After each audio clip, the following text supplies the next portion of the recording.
Asa naman tayo ulit na tinatawag namin itong jumbo size na pindan gawa mula sa libon o yung bao na walang mata.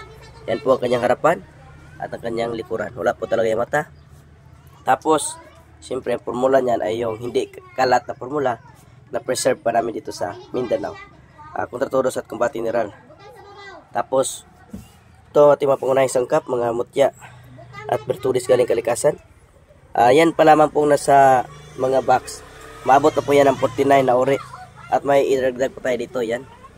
Itong mutya ng tagulios. Yan, ori na suso na mahaba, libon. Tapos may scallops. At yung tinatawag ng iba na mutya ng ipo-ipo. Tinatawag namin dito mutya ng suso, siraho yan. Tapos kabibe na naging bato.